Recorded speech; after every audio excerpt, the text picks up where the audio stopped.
سلام محمد جان، سلام. اینجا کیا گیلکی بلدن؟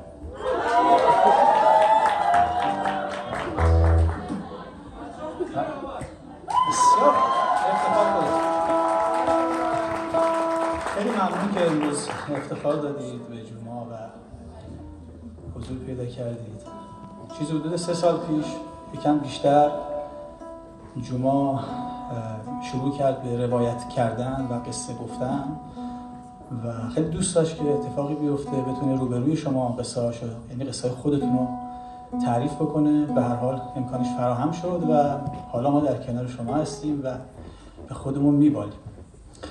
اما جوما نه موزیسینه، نه آهنگسازه، نه ترانه‌سازه، نه خواننده است. جوما فقط قصه میگه و روایت میگه، روایت مردم گیلان، روایت رنج‌ها، دردها، آلام، سختی‌ها، مرارت‌ها و البته شورها، شوریدگی‌ها و امیدهای مردمی که حداقل در دوره معاصر از عصر مشروطه تا امروز به گواه تاریخ پیشگام بودند، خیلی سختی‌ها دیدند و به واسطه اون طبیعت زیبا و دلگشایی که دارند مرارت‌هاشون عموما دیده نشد. ما در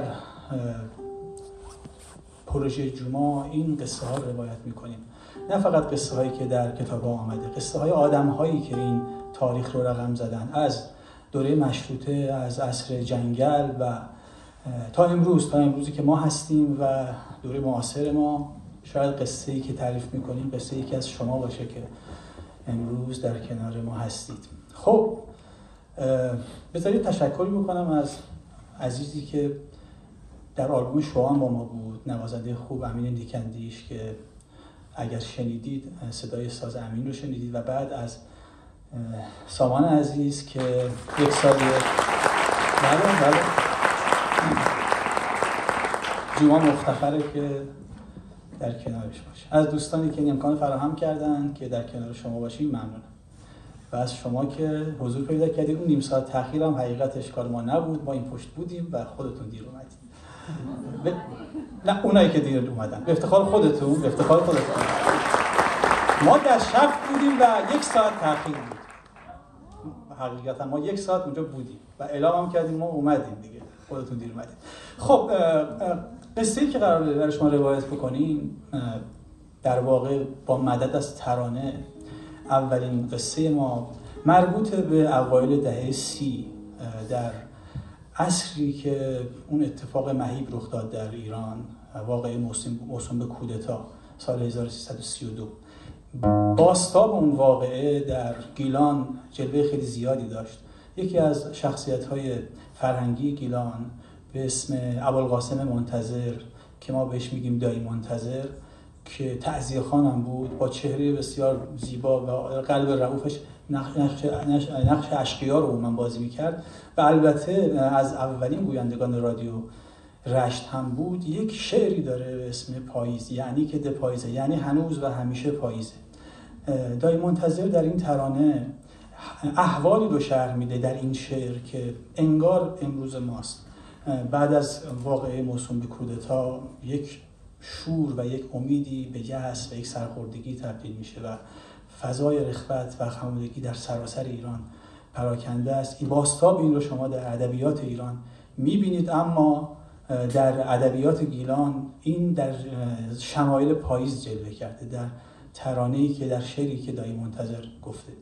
اونجا از بی‌وفایی صحبت میکنه، از ناامیدی و از اینکه فضا مثل خزانه، مثل برگریزان پاییز، اما دایی منتظر حواسش نبود که به هر حال جبر طبیعت و بعد از هر پاییزی حتما بهار میاد. ولی خدا وکیلی خیلی شبیه امروز ماست. انگار دایی منتظر الان اینجا مجسم شده و ما میخوایم این ترانه رو براش بخونیم. اگر بلدید میتونید اون جاهایی که میشه با ما همراهی کنید. یعنی که ده پاییز.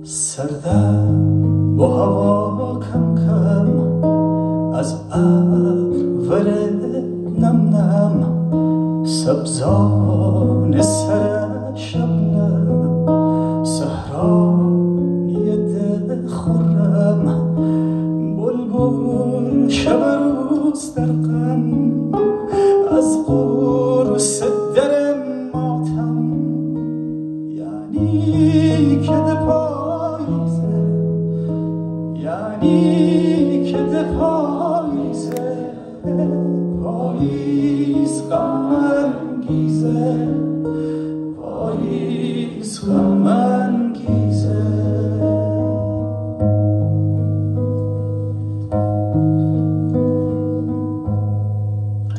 زردم بفو ولگان دارا نجری افشان گلان شیدی از بستان باز دور رب تی پیمان دردی ای بی درمان من واحزدیم از جان یعنی که ده پاییزه یعنی که ده پاییزه پاییز غم انگیزه پاییز غم انگیزه پاییز غم انگیزه پاییز غم انگیزه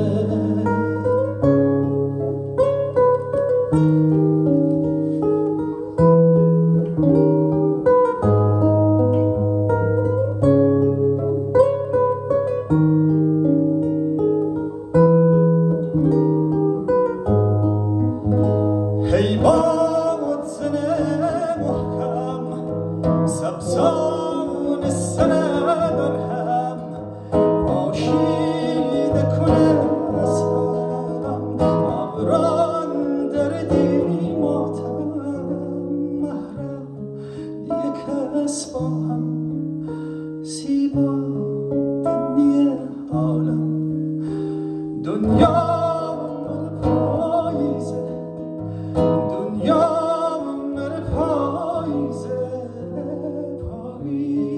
غم انگیزه پاییز